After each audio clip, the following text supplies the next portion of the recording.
अब कौन क्या करोगे तुम?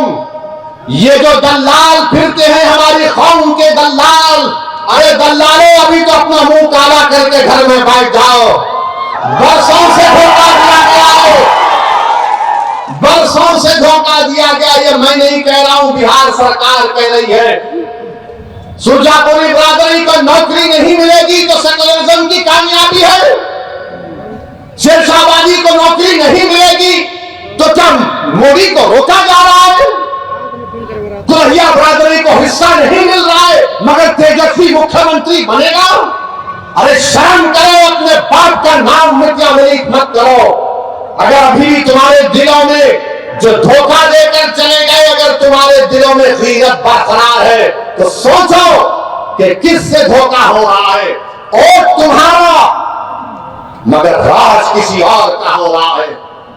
कितना वोट दिया सुरजापुरी भाइयों का, कुल्हिया भाइयों का, शेरशाहबादी भाइयों का, और क्या मिलता है? कुछ नहीं मिलता, सिर्फ वादे मिलते हैं।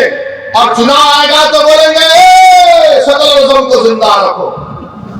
सेकुलरिज्म को जिंदा रखने का मतलब यह है कि या तो तेजस्वी को मुख्यमंत्री बना दो या नीतीश को बना दो, और तुम घर में जाकर रोज अपनी तबाही और बर्बादी के नजारों को देखते रहो। चुनाव आएगा तो बोलेंगे वैसे वोट काटने आया है, इसको वोट मत दो। तो उसका मतलब यह है कि सीमांचल में नाइंसाफी जारी रहे, लाखों एकड़ जमीन पानी के बहाव में कट जाए, किसानों को उनका हक ना मिले, हमारे बच्चे और बच्चों को स्कूल और कॉलेज ना मिले।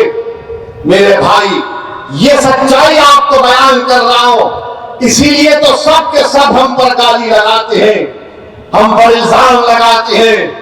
मैं सच्चाई को तुम्हारे सामने बयान कर रहा हूं। मैं बोआखाली की जनता से और बहादुरगंज की जनता से अपील करने आया हूं, ठाकुरगंज की जनता से अपील करने आया हूं कि आप अख्तर अली ईमान को मजबूत करिए। जब मैं ये कह रहा हूं, सुनिए, मैं ये नहीं कह रहा हूं कि अख्तर अली ईमान की जात को मजबूत करो, मैं तुमसे नहीं कह रहा हूं कि ओवैसी को मजबूत करो, मैं ये कह रहा हूं कि अपने आप को मजबूत करो।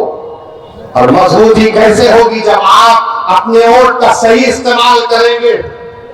आप देख नहीं रहे कि कितने बड़े बड़े नेता कांग्रेस के बीजेपी में चले गए।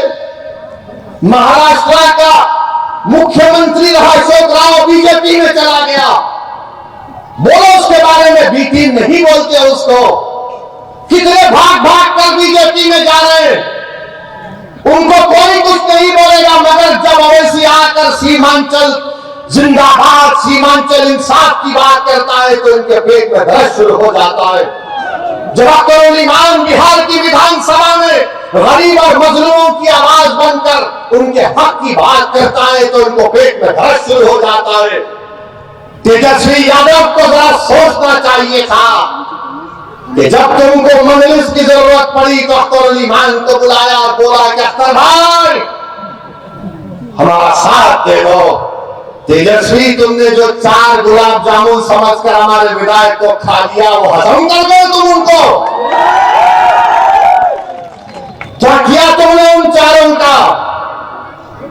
कहां मुंह दिखाने के काबिल नहीं रहे वो लोग। आज अख्तर अली ईमान से कह रहे, अरे हमने पहले दिन से कहा था कि हम बीजेपी से कभी समझौता नहीं करने वाले, हम कभी समझौता नहीं किए, ना करेंगे कभी इंशाअल्लाह ताला।